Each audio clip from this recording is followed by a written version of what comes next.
Hello? Hello? Oh my gosh. I never thought in a million years I'd talk to the screen and you'd talk back. So weird. I can't see you. All I see is plankton. Are you plankton? Well, I wouldn't deny it, but it's weird. I don't think my camera's on. The heck? Who are you?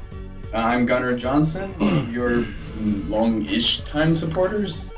Hello, Gunnar. Yeah. Like I said, it's so weird to actually hear you talking to me. It's weird. I like weirding people out. One of my favorite pastimes. Kid, this is really weird. My camera's just not turning on. The heck? Have you ever worked with Skype before? Do you know how to... I don't really know anything.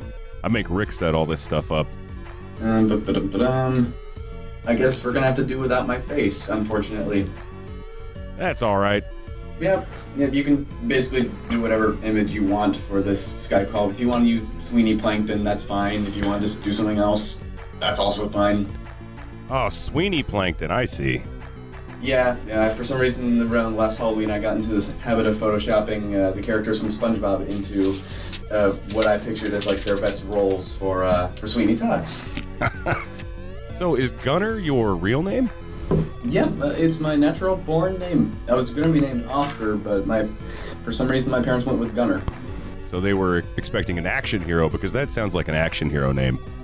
Well, thank you. I've never really considered myself that one of that, but sure, why not? I've been called every name under the sun, though, that kind of sounds like it. Connor, Gunther, Gunnar. So how old are you? You have to be our youngest patron, I think. That's what I'm thinking. I'm 19. Oh, that's good. We need some young blood. It's really weird because I feel like I am the youngest person in our fan base. But maybe when you guys post this, maybe the younger ones will come out of the woodwork.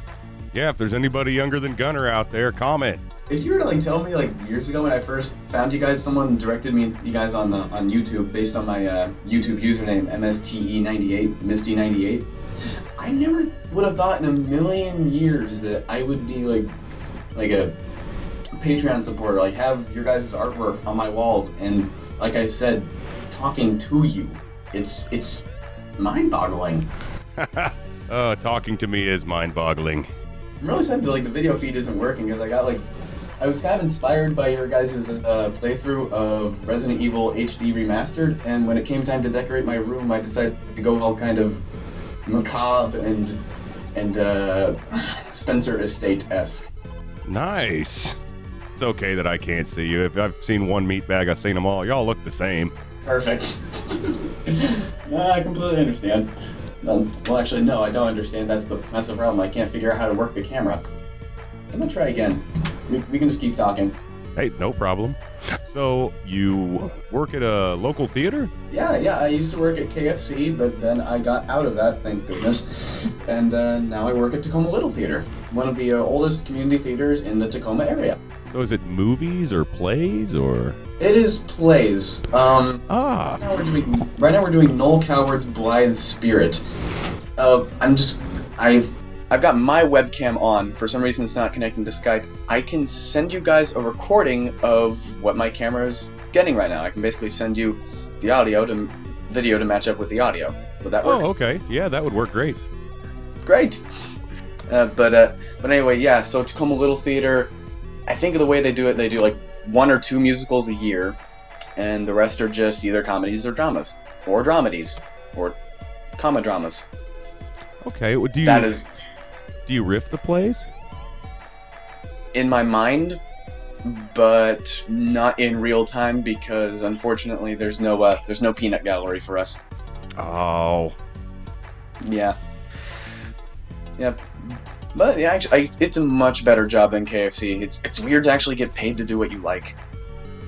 Because before that, I was just actually volunteering to go and do what I'm doing now, helping build sets, work in the box office, sell concessions. And I make reasonably good money. Minimum wage up here is $11 an hour.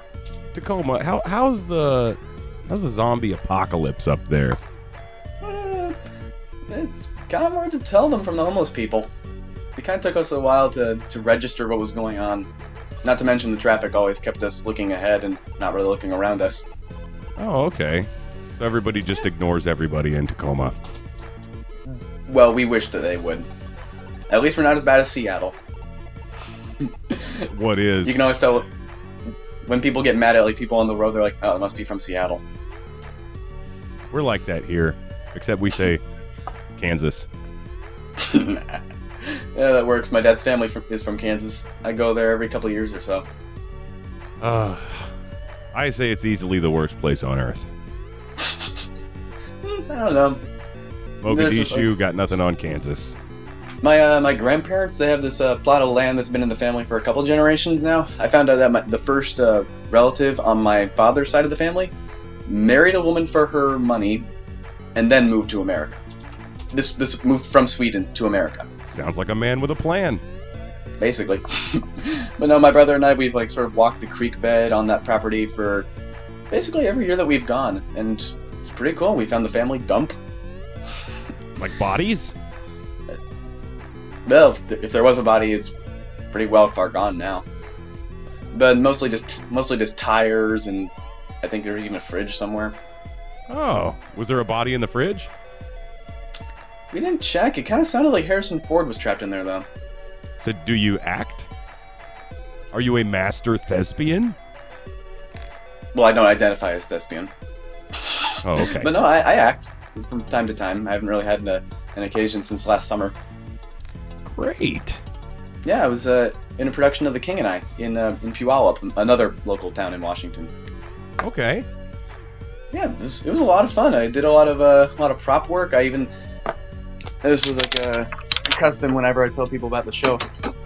Our prop master bailed on us, or like couldn't fulfill her duties, and so I was called on to make this really creepy doll, like for the opening scene in the village. You won't be able to see it until you get this video, but yeah, let's just say her name is Tukata, which is Thai for doll.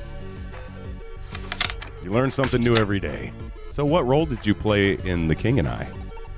I was first of all, I was one of the guards who just moved around the flats. We had a really simple set. It was just a bunch of panels carved to look like stone lattices.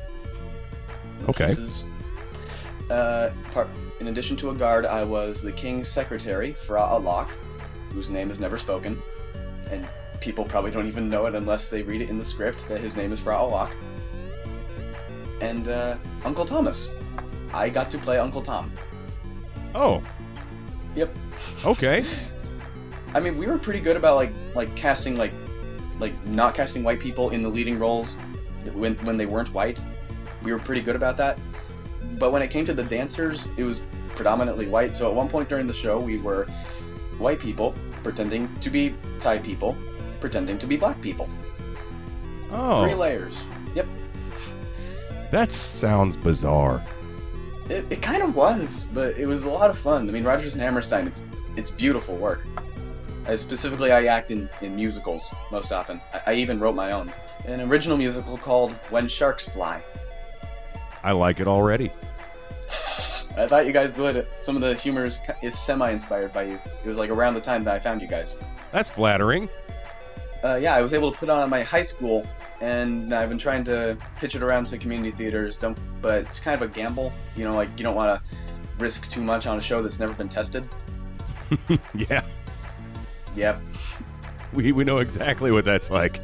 I didn't realize at that time that as director, I could ask other people for help, and so I was doing basically everything. Oh, Rick syndrome. What? I said, oh, Rick syndrome. Oh man, it's a shame his last name doesn't have 2 syllables. It could be like an offshoot of Redfield's disease. Rickfield's disease. You should see like the shark costumes that we had to do. Like they were sort of like podiums that they would hold out in front of them with just shark heads. There's a swing number for the villain sharks. It's great. Oh, do you have any photos? Yeah, I could send you guys some to use for whenever you're going to edit this. Yeah, that would be great. Yeah, there used to be this full copy on YouTube, but I decided to take it down. I'm just gonna wait until like a better production comes along, because as much as I love it, it is still a high school production, and I don't want people to judge it like right off the bat. Totally understand. It's your Bride of the Gorilla. Yeah. In fact, I've actually watched Bride of the Gorilla, so I can probably understand the same reaction that people will get, like, "Oh, this isn't so bad. Why'd you take it down?" Like we don't want to be remembered solely for that. I mean, first impressions are very important. I wholeheartedly apologize since you've seen Bride of the Gorilla. Yeah, your voice sounds different. Hey, it's always been this way. It's your perception that changes. Indeed. Yeah. And in the days leading up to this, I've sort of been brushing up on my ICWXP and IGWXP. Actually, in fact, before we started chatting, I was just catching up on the vaccine part 1, rewatching it. Yeah, I think that is like the best episode I've seen so far, in the sheer fact that it is like so self-contained, and it's so short. It's kind of like it's basically a Let's Riff pill. Easy to go down, and you get the full package. Well, the second dose is coming soon. Oh, and while I got you on the line, I think you guys are a little off in your interpretation of like why it's randomly generated. Okay. Yeah, you guys said like each doorway is like a wormhole. I think it's more like every time you die, you start over in a parallel universe that's only slightly different. Oh. So each time is still your first time. But it's just like this zombie outbreak is happening across all possible timelines. Well, that makes sense. Yeah, like in this timeline, the dining room's right outside the bedroom. In this timeline, the bathroom's right outside the dining room. Time is a flat circle. You can't see it right now, but I'm making this weird fish face that I do whenever I'm confused. Oh, it's a reference to something that True Detectives. True Detectives. Yeah, it's a pretty good show. Woody Over Harrelson. my head, unfortunately. It's got Woody Harrelson and Matthew McConaughey. Oh my gosh. All right. That sounds like the most laid-back movie ever. It's actually very intense. Oh. They're chasing a serial killer. Hey, I just wanted to thank you for sharing our posts so much. Of course. It's a huge help. I'm glad to hear. It's kind of a... I mean, you guys are pretty good about like reaching like over the like across the aisle to the audience. It feels very interactive. Like there's really no level of separation, I think, between creators and an audience where this is concerned. I mean, heck, we're talking right now. Yeah. Yep, no separation whatsoever. But no, of course, it's the least I could do. Quite literally. No, the least you could do is just sit there and not do anything. Those people are out there. Actually, the very least I could do is just sit here and die. Right. But that would still be doing something. There's no way around this. Well, for those who believe in destiny, that would be good enough. Yeah, I guess so. I found my calling to sit here dead in a chair. Right. If everything's predetermined, why even move? Basic. Oh, you're Calvinist. Actually, you know what's great? When I was working at KFC, what I used to do is that I would take Mystery Science Theater 3000 episodes, isolate the audio, and then just listen to them like they were radio plays. Play them over my speaker. Confuse the heck out of people. That sounds amazing. Why hadn't I thought of that? I don't know. It certainly made Frank Chicken go a lot easier. Yeah, I might do the same with your guys' stuff. It might be a little louder at some points, but and I don't really have an occasion to do that very often now. I mean, with KFC, it was like pretty good because I could just play it in the background. It was and then fully just necessary. Go about flowering stuff. Yeah, but with this new job, I'm either building a set, so I have to pay attention to like my supervisor for instructions, or I'm in the box office and I could just be watching you guys. That sounds like a huge improvement. Yeah. And the thing about like listening to like the separated audio, the jokes, most of the jokes only land if you know what's happening on the screen. And so like you'll just be chuckling and then someone else listening to the same thing will be like, I don't get it. Do you revel in their confusion? Always. Point and laugh and say, you're uninformed. Educate yourself. Educate yourself, swine. Oh no, I frequently call myself an uncultured swine. Because no one's expecting like that level of self-deprecation whenever you tell them that you haven't seen something. They'd be like, oh, you haven't seen Wicked? Yes, I'm an uncultured swine. What of it?